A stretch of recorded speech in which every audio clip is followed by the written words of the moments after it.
आता 7वा दिवस आणि 7व्या दिवसाच्या चिंतन रूपी सेवेकरता जो अभंग आपल्या समोर म्हणून दाखविला तो अभंग देहू निवासी वैराग्याचे मूर्तिमंत साधू आणि जगत उद्धारक संत तुकाराम महाराजांच्या गाथेतला आणि आत्मानुभूती प्रकरणातला 4 कडव्याचा अभंग आहे.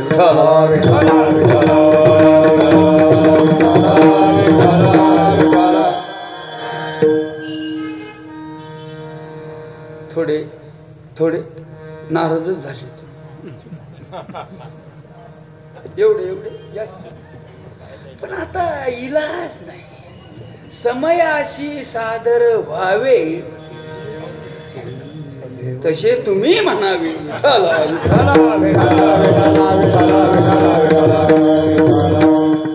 माझं कसं झालंय बर का, सहज ब्रह्मरसाचे पारणे आणि त्याची अवसरे कुंदेवाडीची. विठ्ठल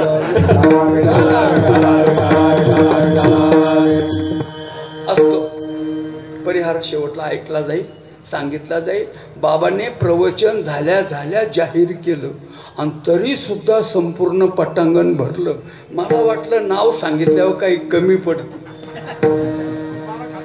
हो, बाबांना खात्री होती. ठीक आहे, असतो. तेव्हा अभंग तुकोबरायांचा आहे, आत्मानुभूती प्रकरणातला आहे.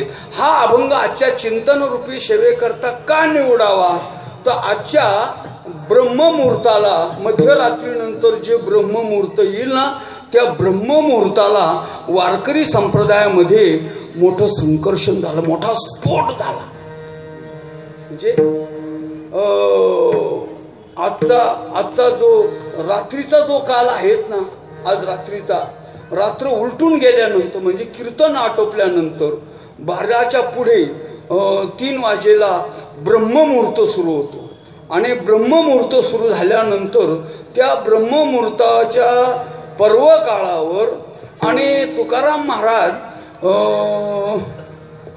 इंद्रायणीच्या स्नानाला चालले होते आणि जाता जाता रस्त्यामध्ये त्यांना कोणीतरी भेटलं आणि काहीतरी झालं आणि काहीतरी त्याचे परिणाम पुढे संप्रदायामध्ये झाले. हे मी आज सांगायला रिकामा नाही, सर्वांच्या माहितीतला विषय आहे. उद्या आहे माघ शुद्ध दशमी आणि पाहुणी गुरुवार आणि केला अंगीकार तो उद्याचा दिवस आहे. म्हणजे ते घडायच्या अगोदर आजची रात्र महत्वाची आहे आणि आजच्या तो घडल्यानंतर काय अनुभूती आली त्या अनुभूती प्रकरणातला आजचा आपला अभंग आहे.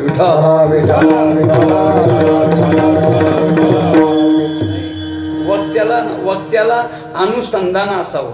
वक्त्याला ना किमान त्याचा टाइम, वेळ, काळ हा कळावा, प्रसंग कळावा. केवढा मोठा पर्व काळ आहेत आणि पर्व काळावरचं एवढं मोठं गोड चिंतन आहेत.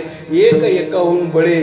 आता तुम्ही इतक्यातच तुम्ही जे ऐकलं महाराज प्रतिभीमसेन जोशी दादाचा माझा बरं का, हो प्रतिभीमसेन जोशी त्यांचा माझा पहिला परिचय झाला लोणीला. विखे पाटलांकडे कार्यक्रम असताना त्या टायमाला आमचे मित्र पांडुरंग महाराज मुखेकर आणि शंभूराव महाराज आहिरे यांनी चाल म्हटली होती तिथं लोणीला. भाऊ तुम्ही तर होतेच तेव्हा आणि मग काय साक्षीला बी आहेत ना. तेव्हा त्याच्यानंतर आज पुन्हा हा समन्वय जमून आला. सर्व एकाहुनी बळी, सर्वच मंडळी आणि त्याच्यामध्ये थोडासा काता मीच कच्चा पडलो बरं का, तसा मीच कमी पडलो. ऐका, तेव्हा अभंग 4 कडव्याचा आहे. अभंगातला प्रतिपाद्य विषय असा आहे, महाराज ध्रुवपदाच्या द्वारे म्हणतात बरं झालं बरं झालं बरं झालं, बरवे झाली बरवे झाले. काय बरं झालं महाराज म्हटले, देव झाले अवघे जन बरवे झाले. असं झालं, अवघे जन देव झाले. शंका, आमची शंका आहे पूर्वपक्ष. काय शंका आहे तुमची? अवघ जन देव होईलच कसं? म्हटले कारण सांगा. म्हटले हे जग संपूर्ण 3 त्रिगुणाने व्यापलेलं आहे. या जगातली माणसं काही रजोगुणी आहेत, काही तमोगुणी आहेत आणि काही सत्वगुणी आहेत. सर्वची सर्व देवस्वरूप होतीलच कसे? रजोगुणी हे रजोगुणीच राहणार, तमोगुणी हे सत्वगुणी हे. आणि हे देव कसे काय होतील महाराज? आमची शंका आहे. म्हटले राहिली वेळ तर भावार्थानंतर बघू. देव झाले किती झाले? अवघे जन देव झाले. फार बरं झालं. चित्त झाले महालाभे, चित्त महालाभाला प्राप्त झालं. म्हटले चित्त समाधानाला प्राप्त होण्याकरता भगवंताने 12व्या अध्यायामध्ये अभ्यास योग सांगितला. काय सांगितलं? अभ्यासे समर्थोसी मत करोम परम भव मदर्थमपि कर्माणि कुर्वन् सिद्धिम. अर्जुना, अभ्यासाच्या द्वारे हे चित्त स्थिर करता येतं. तुम्ही म्हणतात देव झाले अवघे जन, चित्त झाले महालाभे, बरोबर झालं, बरं झालं, चित्त झाले महालाभे, हे कसं काय होईल? त्याचा विचार करू आपण. काय झालं ते नेमकंच?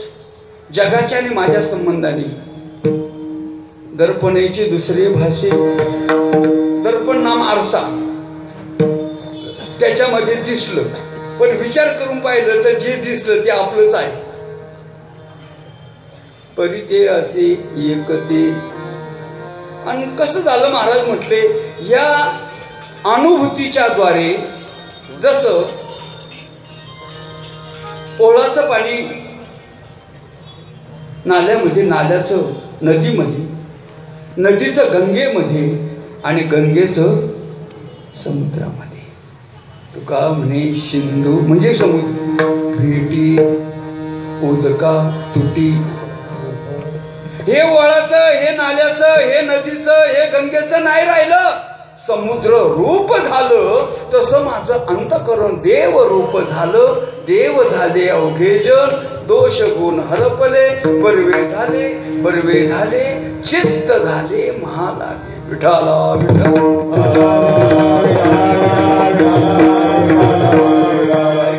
आता जगद्गुरु तुकोबारायांचा अभंग आहे आणि तो अभंग समजून घेणं माझ्यासारख्या सामान्य वक्त्याचं ते कामच नाही, परंतु संतांची सेवा म्हणून एक आपण त्या विषयाला हात घालूया.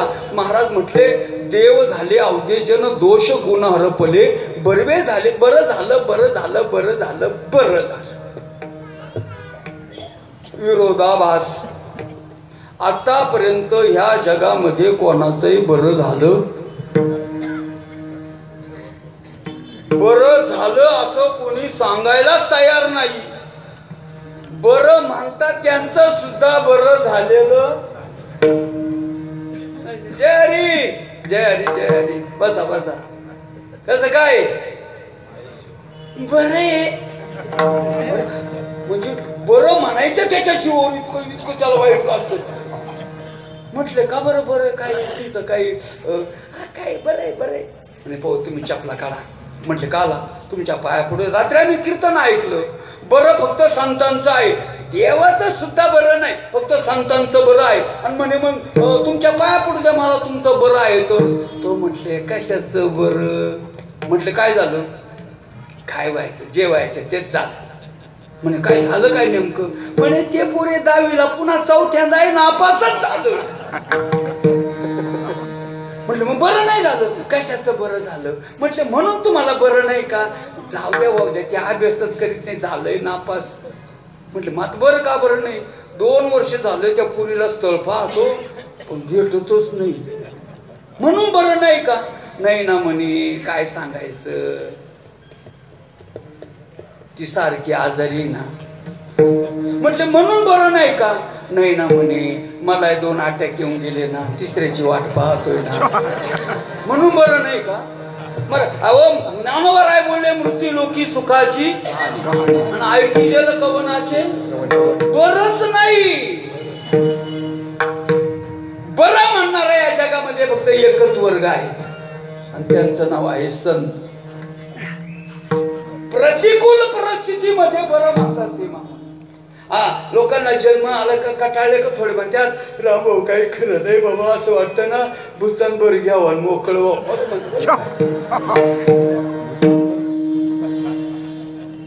मोकळं होत असते, मोकळं होत असते. नाही ना, वासांशी जीर्णानी यदा विहाय नवानी गृह्णाती अरे मोकळ्याने अटक नाही माणूस अजून. बरोबर म्हणणारे या मूर्ती लोकांमध्ये मनुष्य जन्म दुर्लभ आहे आणि तो आपल्याला मिळाला. बरवे झालो आलो या जन्मासी, आलो या जन्मासी, जोड जोडीले मनुष्य देहायची, जोड जोडीले मनुष्य देहायची, आला देव समरा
हा जन्म मिळाला. हा नसता मिळाला तर कोणता तरी नक्की मिळाला. पण त्याच्यामध्ये कीर्तन ऐकायला नसतं येतात, त्याच्यामध्ये वारी करायला नसती मिळाली, त्याच्यामध्ये हरिपाठ करायला नसता मिळाला, त्याच्यामध्ये संत संगती नसती मिळाली, ती ह्या जन्मात मिळाली. बरवे झालो आलो या जन्मात. अहो अनुकूल कालामध्ये बरं म्हणणारे तुम्ही आम्ही, प्रतिकूल कालामध्ये बरं म्हणणारे संत महात्मा. बरे झाले देवा निघाले देवा,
तेव्हा बरं झालं दुष्काळ पडला, बरं झालं बायको गेली, बरं झालं अपमानित झालो.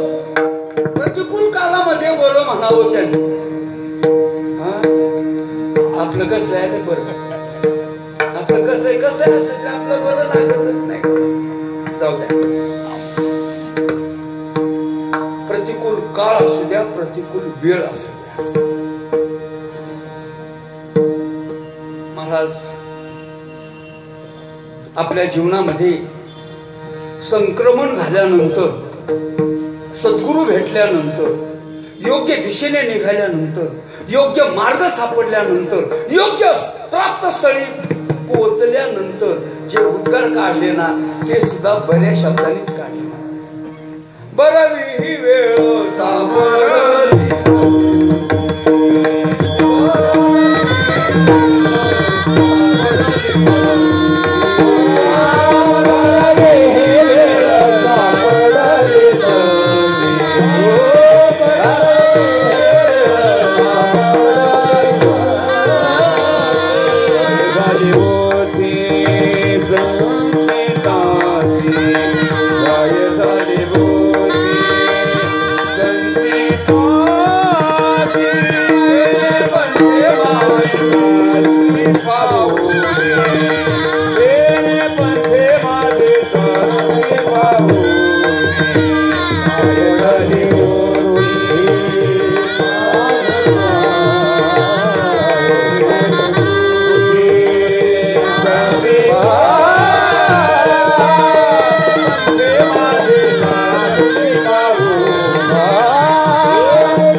झपाटलेलं गेलं महाराज. प्रतिकूल काळामध्ये कोणत्या वेळेस कोणत्या काळामध्ये आपण कोणापुढे आहोत याचं वर्म कळालं. काहीला वर्मच कळत नाही. एकाने खूप हनुमंतरायाची सेवा केली, इतकी सेवा केली, इतकी सेवा केली, इतकी सेवा केली का त्याने हनुमंतरायाला रुईच्या माळा घातल्या, प्रदक्षिणा सुरू केल्या. सुईच्या प्रदक्षिणाने काही होईना तर मग त्यांनी प्रदक्षिणा उलट्या, त्या उलट्या प्रदक्षिणाने मारुतीरायाला चक्कर यायला लागली. म्हणले एवढे राक्षस मारले तेव्हा नाही चक्कर आले, पण तुझ्या प्रदक्षिणाने चक्कर येऊ राहिली. भाऊ बंद कर. मग त्याला विचारलं, भाऊ कशा करता एवढा सायास करतो? तुला काय हरिपाठ पाठ करायचा आहे का? तुला रामरक्षा पाठ करायची का? तुला ज्ञानेश्वरी भागवत गाथा पाठ करायचा आहे का? तू कशा करता माझी साधना करतो? म्हणले हनुमंतराया तुम्हाला कसं कळाना? म्हटले काय रे बाबा, तुम्ही तर बुद्धिमत्ता वरिष्ठ. म्हटले बाबा काय रे? म्हणले हनुमंतराया माझ्या बरोबरचे जेवढे माझे मित्र मंडळी तेवढ्यांचंही झालं, मीच राहिलो. हनुमंतरायाने त्याला कोपरापासून हात जोडले. म्हटले बाबा तू घर नंबर चुकलास. या ऑफिसला ही फाईल जमा होतच नाही. म्हटलं का बरं? तुम्ही देव नाही का? देव आहे, पण मी ब्रह्मचारी देव आहे. त्या विषयाचं मला ज्ञान नाही. मी त्या भानगडीत कधी पडलोच नाही. पण आता तू एवढे कष्ट केले, 6 महिने माझी सेवा केली, तुला मी आता माझं लेटर हॅडवर माझी सही शिक्का करून मी तुला अशा ठिकाणी पाठवतो का तुझं काम होईल. मग हनुमंतरायांनी लेटर पॅडवर लिहिलं, सही शिक्का मारला, सही केली, त्याच्या हातात दिलं. म्हटलं कुठं जाऊ? सांगितलं वरच्या ऑफिसला जा, प्रभू रामचंद्राकडे. तिथं गेल्यानंतर दरवाजातून त्याला बाहेर निघूच देईना. पण जेव्हा ते लेटर ह्याड पाहिलं, ते हनुमंतराय चला बाजूला गेले डायरेक्ट रामाकडे. भगवंताने पाहिलं, अरे बापरे हनुमंतरायाच्या सैन. आणि मग त्याला सांगितलं बाबा काय म्हणणं आहे तुझं? म्हटलं अशा कामा करता पाठवलं. लक्ष्मणा चांगली एक मुलगी बघ आणि याचं लग्न लगेच ताबडतोब तिथी बनव, ब्राह्मणाला सांगून तिथी काढ, वाटलं तर लगेच लग्न करून दे. त्याचं लगेच लग्न झालं. कीर्तनातलं लग्न लवकर होत असतं बरं का. आणि मग तो आता एवढी सुंदर बायको देवाने दिली, इतकी मिळाली, इतकं गोड, इतका आनंद झाला त्याला, इतका त्याचा आनंद गगनात मावेना. आनंद गगनात माझा. आणि मग काय असतं, एखादी अप्राप्त वस्तू प्राप्त झाली, मिळाली का मग ती लोकांना दाखवण्याची लय घाई होती. मग गावात दाखवली, तिकडे दाखवली, पण त्याला ते कमीच वाटायला लागलं. तेवढ्यात आषाढी वारी आली होती आणि मग त्याला कळालं आषाढी वारी, मग तिथं लय लोक आहे, मग ते आपली बायको पाहतील. आणि मग तिला घेतलं आणि तो आषाढी वारीला गेला. जायना का गेला तर गर्दीमध्ये गेला, जायना का गेला तर एकादशीला बाहेर पडला. अख्ख्या दिंड्या निघाल्या प्रदक्षिणेला आणि बायकोला घेऊन तो त्या लाईनीमध्ये आला महाराज प्रदक्षिणा रोडवर. आणि अशी गर्दी ना अशी गर्दी ना अशी गर्दी, त्या गर्दीमध्ये त्या पुरीचा हात सुटला. बायको एका गलीला तो एका गलीला. आणि लोकांना विचारायचा मग आमच्यावाली पाहिली का? ते म्हणे आमची नसती का आणली म्हणून. बायच्या आमची नसती आणली का बाबा? मग ते सारा या पोलीस स्टेशनला कळव, त्या पोलीस स्टेशनला कळव, इकडं कळव तिकडं कळव, कुठं सापडाना रडला रडून डोळे सुजले. चांगली देवाने दिली होती, काय करावं आता, लय दुःख झालं त्याला. आणि तसाच रडत घरी आला. आणि घरी आल्यानंतर पुन्हा रामाच्या मंदिरात गेला. राम म्हटले बाबा आता का रे रडतो? म्हटले देवा.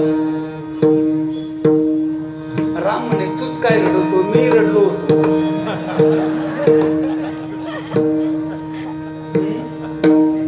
सांगितलं ना मी खेळलेला.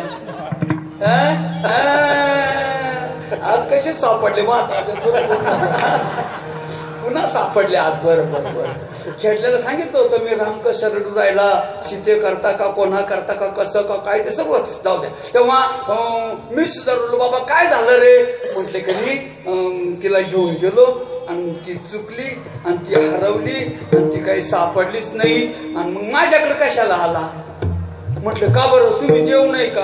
म्हटले आहे, परंतु CBI खातं माझ्याकडे नाहीये, ते हनुमंताकडे. म्हटलं का बरं तिकडं? तुम्ही तर राम आहेत ना, मग तुम्ही माझी बायको सापडून द्यायला काय हरकत आहे? राम प्रभू म्हणे तुला कळत कसं नाही, माझी हरवली तर त्यांनी सापडून दिली. अनुकूल प्रतिकूल कळायला पाहिजे. कोणाकडे जावं काय काम होईल, कोणाकडे जावं काय काम होईल, अनुकूल कळलं पाहिजे. बरवी ही वेळ अनुकूल आहे, संधी सापडली अनुकूल आहे, जन्माला आलो बरं झालं अनुकूल आहे. ऐका, सिद्ध जीवनातली कथा आहे. जगद्गुरु तुकोबारांचे अभंग जरी अनेकविध प्रकरणातले असले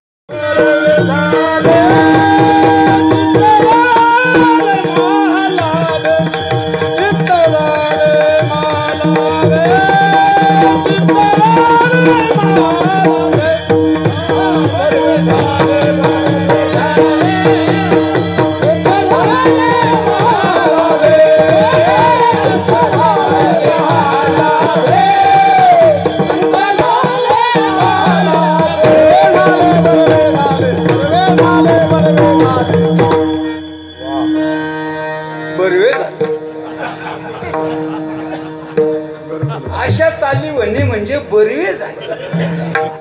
तसा मी काय महाराज हलका सालका नाही, भाग्यवान आहे तसा. काय महाराज असे झाली म्हणणार असल्यावर काय लागतं बाबा. चला बरवे झाले, महाराज दुसऱ्याकडे म्हणतात बरवे झाले, बरवे झाले. काय बरं झालं? चित्त झाले. झाले म्हणजे पूर्णत्वाला प्राप्त झाले. चित्त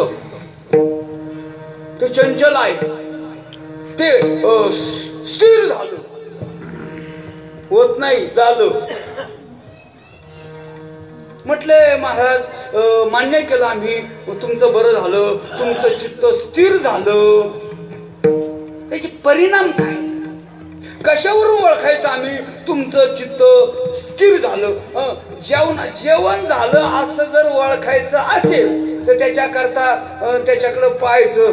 जर ते ढेकूर देत असेल, ढेकरे जेवण विशेषाचे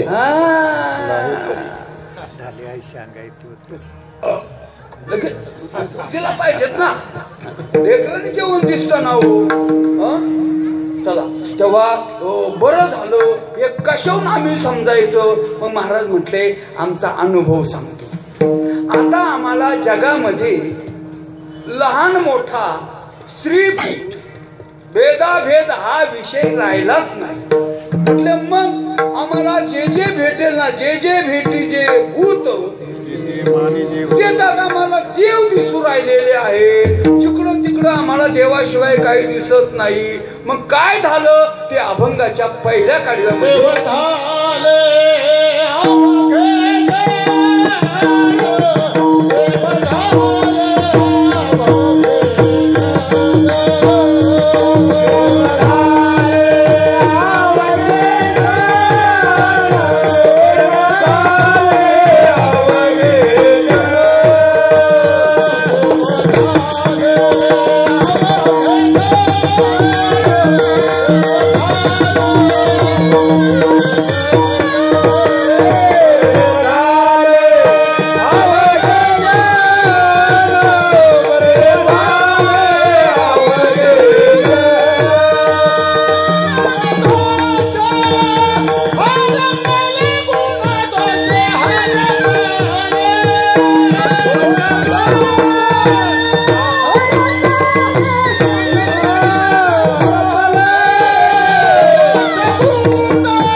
नवे झाले. काय बरं झालं? देव झाले अवघे जन.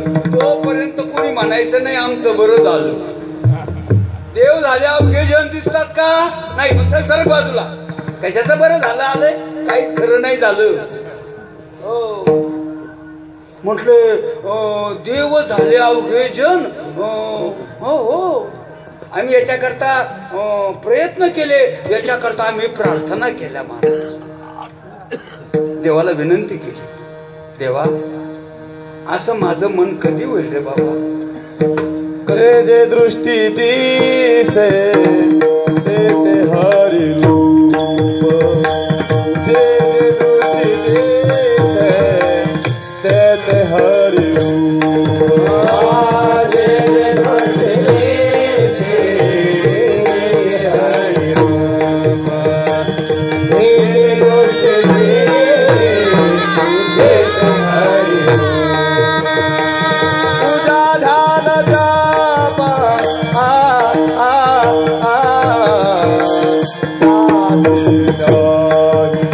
पूजा ध्यान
पण हे हरी रूप दिसण्याकरता आमचं सामर्थ्य चालत नाही.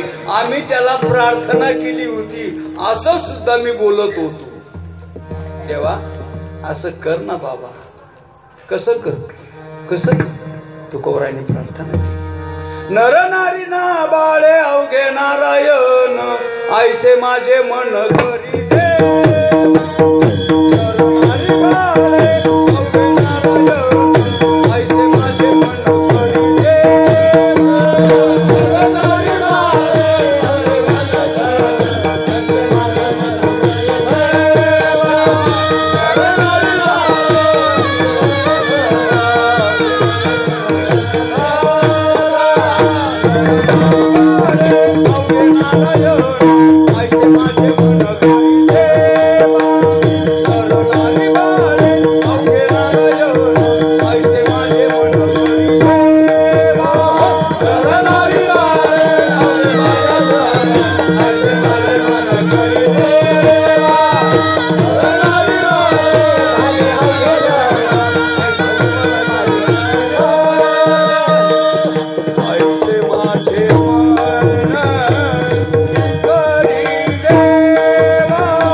असं कधी मला दिसेल रे?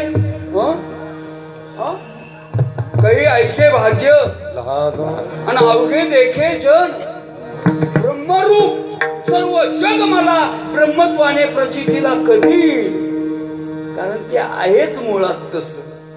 मग आम्हाला दिसत कसं नाही तसं, आम्हाला हा लहान दिसतो, तो मोठा दिसतो, हा ज्ञानी दिसतो, तो अज्ञानी दिसतो, हा चांगला दिसतो, तो वाईट दिसतो, ही स्त्री दिसते, तो पुरुष दिसतो, हा असा दिसतो तर तसा. एवढे एकरूप कसे काय होतील? अवघे नारायण कसे दिसतील? हे नारायण कधीच दिसायचे नाही म्हटले. मग त्याच्याकरता आपल्याला आपली दृष्टी बदलावी लागेल. थोडासा वेदांतिक भाग सांगतो. सृष्टी बदलवायची जर असेल तर अगोदर दृष्टी बदलावी लागते. दृष्टी बदलल्याशिवाय सृष्टी बदलत. दृष्टांत क्रमांक 1, रमजानचा सण आला. बादशाने बिरबलाला बोला, बिरबल इधर आओ. आ गया बिरबल जी, बोलो क्या हुकुम है? बोले अपना उत्सव आ गया है, उत्सव आलेला आहे. बरे मग काय, हे संपूर्ण दिल्ली नगरी जी आहे ना, एक कलयाला कलर द्यायचा आहे. 5 दिवस राहिले आणि सर्वची सर्व नगरीला कलर द्यायचा. आणि कलर द्यायचा तो हिरव्या रंगाचा द्यायचा. बरं, बादशाचं असं होतं, नाही म्हणायची सोय नाही आणि काम तर व्हायसारखं नाही. पण बिरबल होता. बिरबल म्हणजे बिरबल. म्हटलं महाराजजी कारवाई करतो. मग त्या कलर देणारला बोलावलं. ते म्हणे, भाऊ 5 दिवसांनी मुंडके कापायचे ना, आजच काप. आमच्या बापाच्याने एवढा कलर द्यायचा होणार नाही. ते म्हणे तुम्ही सुरुवात तर करा.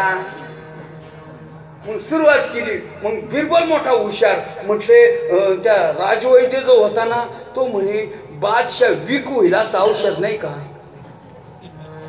म्हणजे अशी औषध राहत्या बर का. कसे? पूर्वीच्या काळामध्ये विंचू जर चावला ना तर त्याला उतरवायचे मंत्र राहतात बर का.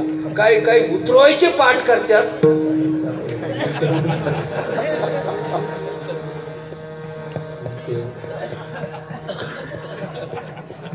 काय झालं तुम्हाला? मला तुमचाही संशय येऊन राहिला. ऐका, तेव्हा बिरबल म्हटलं काळजी करू नका. मग काय केलं बिरबलाने? त्या वैद्याला औषध द्यायला लावलं. त्या बादशाची चांगली तब्येत बिघडली नाही. मग वैद्याला बोललो, त्यालाच वैद्याला बोललो. म्हटलं काय झालं बघावं. म्हटले महाराजांना दृष्टी दोष झालेला आहे. यांना 15 दिवस उन्हात नेता येणार नाही. आणि जर न्यायचा असेल ना तर यांना गॉगल घालावा लागेल, यांना चष्मा तयार करावा लागेल. बिरबल म्हणे लगेच चष्मा तयार करायला टाकीतो. बिरबलाने अगोदरच चष्मा तयार केला होता. आणि त्या चष्म्याच्या काचा ज्या होत्या ना त्या हिरव्या रंगाच्या होत्या. आणि मग झालं महाराज विठाला विठा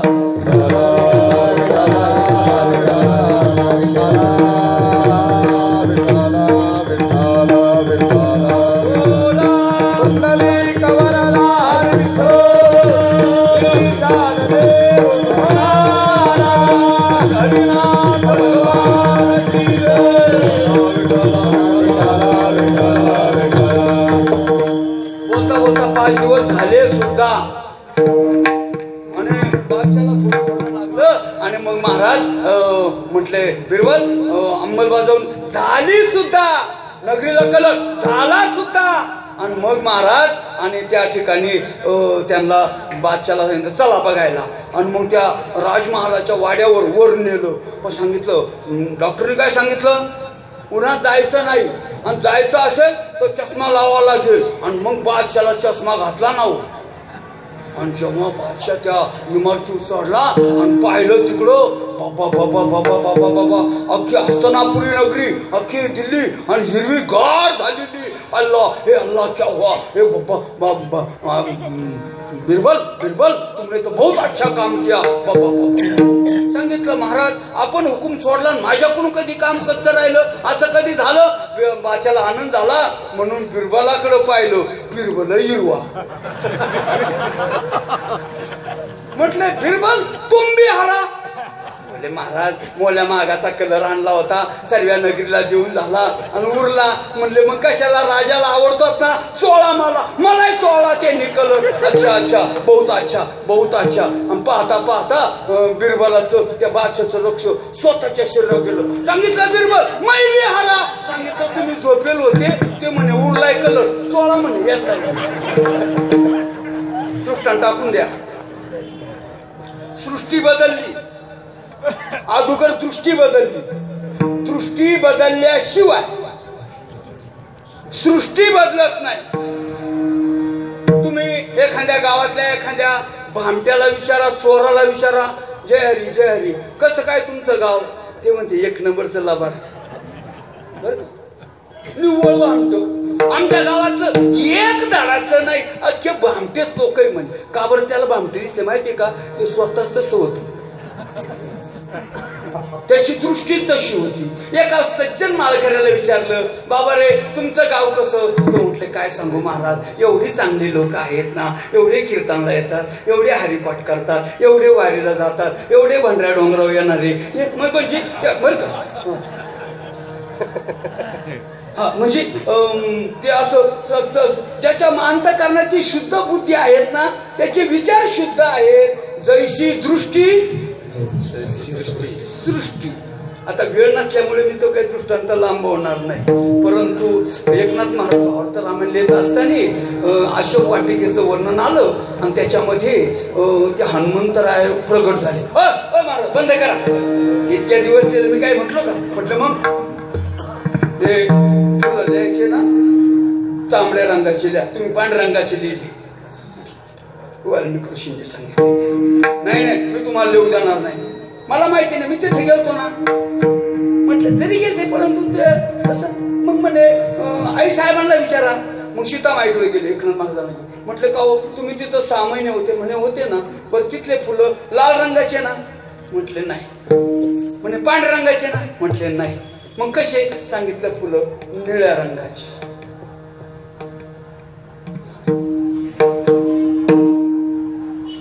नाथ महाराज देतात पांढऱ्या रंगाची, हनुमंतराय म्हणतात लाल रंगाची, आणि सीतामाई म्हणते निळ्या रंगाची.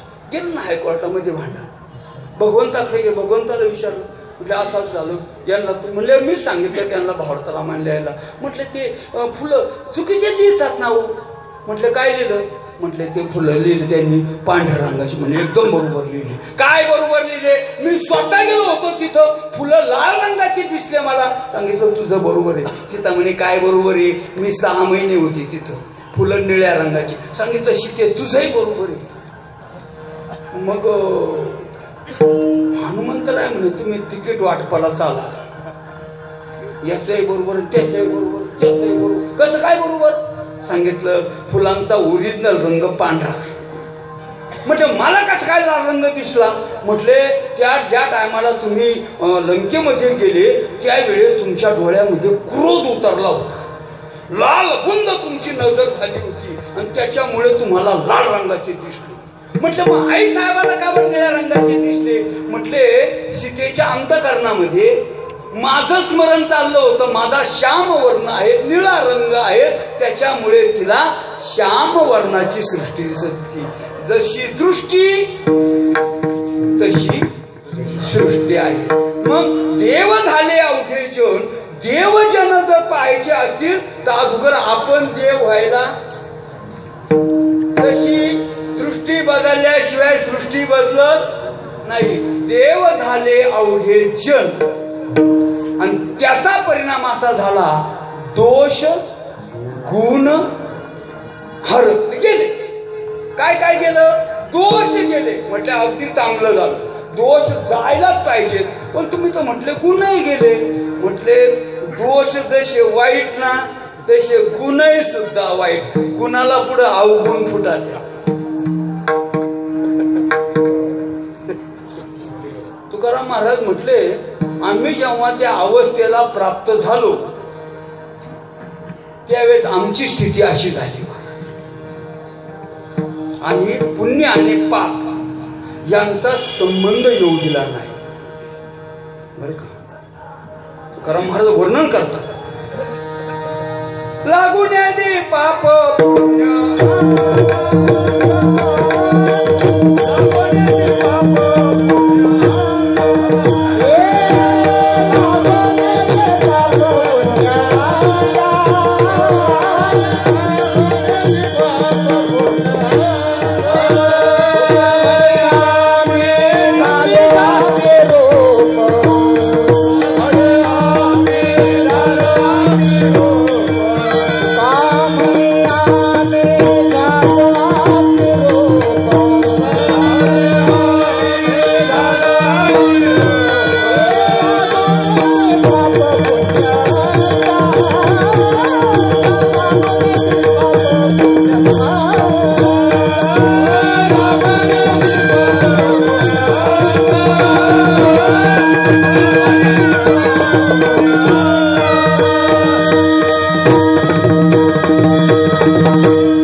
तसं पुण्य सुद्धा प्रतिबंधात्मक आहे. लागून येते परंपरेने जुने महात्मे आम्ही चातुर्मास असताना महाराजांनी त्या कथा सांगितलेल्या गोष्टी दृष्टांत सांगितलेले खूप आवडीचे दृष्टांत लोकांच्या प्रवाहामधले दृष्टांत. एकाचं लग्न होत नव्हतं आणि लग्न होत नव्हतं मग त्याला ह्या गावात मिळाला म्हणून दुसऱ्या गावात गेला, तिकडे मिळाला तिसऱ्या गावात गेला, चौथ्या गावात तालुका सोडला, जिल्हा सोडला आणि परप्रांतामध्ये गेला आणि मग तिकडे त्याला बायको मिळाली. ती अशी मिळाली. आपल्याकडे पूर्वी म्हणायचे खायसाला नव्हती आणि हडळीला नव्हतं असं त्यांचं ते झालं. झाल्यानंतर ते घरी आले. घरी आल्यानंतर संसार सुरू झाला. संसार सुरू झाल्यानंतर मग एक दिवस तिनं म्हटले अहो भाजी नाही राहिली. तर म्हटला शानपान नाही करायचा, पाटलाचं घराणे आमचं, भाजी तोच आणायची, काम तोच करायचं. ती म्हणे ए पाटल्या ती म्हटली बरं का गप्पाईच म्हणे मग गपची पिशवी घे आणि भाजी आणायला जा. तो म्हणे मला नाही सांगायचं. ती म्हटले काय मला माहिती का? मग तुला माहिती का मी कोण आहे ते? म्हटले बायकून कोण आहे? नुसती बायको नाही मी शिकलेली आहे. म्हटले मग बालवाडीत नोकरीला जाय. ते म्हणत ती शिकेल नाही मी हे शिकेले. हा असं कुठे असतं काय? तसं कुठं असतं का? तिनं काढला ना कवडीन बी बुवा बाबा तुम्हाला लय माहिती व्हायच्यात. मग मित्र मग बाबा माहिती मी वन कवडी काढली आणि मग ती काहीतरी मंत्र म्हणली आणि त्याच्यावरती जोंधळ टाकले. ते झालं ना कुत्र तिच्या पायामध्ये भूत मळायला लागलं असं इकडून तिकडं बरं का. तिनं असं फाटकारलं ना गट्टी अंकवलं ते आणि मग त्याला बरंच रस्ता गेला. अर्ध्या तासाने मग पुन्हा त्याच्यावरती जोंधळ टाकले. त्याला पुन्हा माणूस केलं. ते थरथर कापायला लागलं. मम्मी बाबा बाबा बाबा चालतो मम्मी मला पैसे मी जातो पळत. पण ती शिकून गेलं पळत आणि तिकडून पळतच आलो. महाराज त्याला जेवण गोड लागा ना. त्याला वाटलं ही कुत्र करते का मांजर करते, असं करते का तसं करते. केलं ना वाळलं उदबत्ती सारखं झालं आणि मग 8 दिवसामध्ये फार छान झालं. त्याला बायको नाही का त्याला खायचं आठवत. त्याचा मित्र भेटला म्हणे काय रे लग्न झालं लोक लय मजात राहतात आणि तू पार म्हणे भाऊ काय सांगू तुला अशी भेटली ना आज कोण वारी तिला ऐकायला जाईल तिला मीड बोललो तर अशी जहाल भेटली म्हणे. असं कळलं नव्हतं. आता काय तो मित्र हुशार होता. तो म्हणे तिला बाहेरचं येतं. म्हटले हा बाहेरचं येतं. ती किती शिकेले माहिती का? तो म्हणे एक दिवस ती म्हटली 9 काड्या येत्या म्हणे मला. तुम्हाला काड्या माहिती का? मला सारच माहिती. बर म्हणे मग तू आता असं कर वर्मा कर्म आहे ना तू आता बंगालमध्ये जाय आणि 11 काड्या शिकेल करून आण आणि तिच्याकडून हिचा काटा काढ. तर म्हणे बरं झालं हे पैसे घे 10,000. घेतले पैसे गेलं ना तिकडं. आता लवकर गेलं त्या लवकर गाडी भेटली आणि तिकडं गेल्यानंतर लगेच ती भेटली 11 काड्यावाली. ती म्हणे काळजीच करू नको. आणि जेव्हा घरी यायला लागले येता येता येता येता घरी आले होती रागावली. 2 दिवस घरी पत्ता नाही. रागावली महाराज तिने त्याने सांगितलं आमच्या दोघीचं भांडण होईल. तुम्ही काय करायचे 2 धडे घ्यायचे अर्धे तिच्यावर अर्धे माझ्यावर टाकायचे. ती होईल काळी घार मी होईल पांढरी घार. आमच्या दोघीचं भांडण सुरू होईल. तुम्ही काठी घ्यायची आणि काळी उडवायची. मग आपण दोघंच राहू. मग आपण सैराट पाहायला जाऊ आणि मग ठरलं त्यांच्यावालं. आणि ते तसं झालं. घरी आलं ते 2 धडे टाकले तिच्या अंगावर. झालं भांडण सुरुवात. ती झाली काळी घार ही झाली पांढरी घार. हे लकडून जाते. मग याने काठी घेतली आणि ती पहिली जाल होती ना भाजी आणायला पाठवायची उडावलीच ती फाड फाड फाड फाड करून. उरलेल्या दिले तांदळे हिच्यावर टाकायचं नीला बायको करायचं. तेवढ्यात तो मित्र आला. त्याने हातच पकडला फाडकन म्हटलं का रे बाबा तुझ्या म्हणण्याप्रमाणे केलं ना. सांगितलं ती 9च काड्या शिकेल होती. ही एमडी आहे त्याच्यातली. ही उभाच पेटून देईल तुला. म्हणजे मग काय करू. आणि ही उडवणार कर हरिपाठाला मोकळा होय. उडवली ती बी गेला ना चातुर्मासला पंढरपूरला. काय पाहत्या माझ्याकडे दोषही गेले गुण देव झाले अवघे जन. दोष गुण कुमार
पले बरवे झाले चित्त झाले महालाभे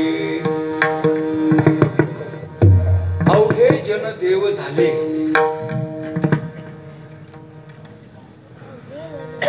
आपल्या वारकरी संतांनी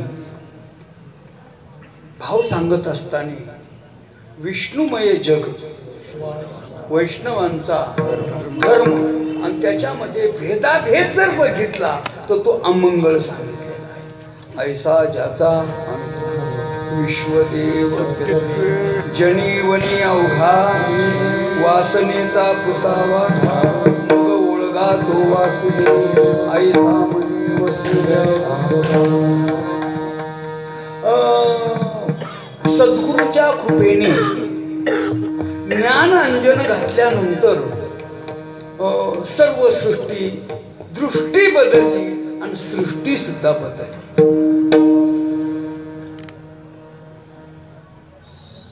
संतांच्या मांदियाळीमध्ये नामदेव महाराज कच्चे ठरले. मुक्ताबाई जरा बोलल्याच. नवतीनाथ महाराज मुक्ते अगं घे ना बाबाचं तर पेटून दे त्या बाबाला. काय कामाचा तो मी न घेता याचे दर्शन. म्हटलं काय ग मुक्ते काय झालंय. मग दादा बोलल्यानंतर मुक्ताबाई म्हटले माऊली ज्ञानोबा आहे त्याच्या पाया पडले बाबाच्या. ना दादा तुम्ही सावता बाबा नरारी महाराज एवढे मोठे मोठे साधू संत त्याच्या बाबा असाच उभा. अहंकार नाही मेल्याचा गेला अजून गुरु नाही केला.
झाले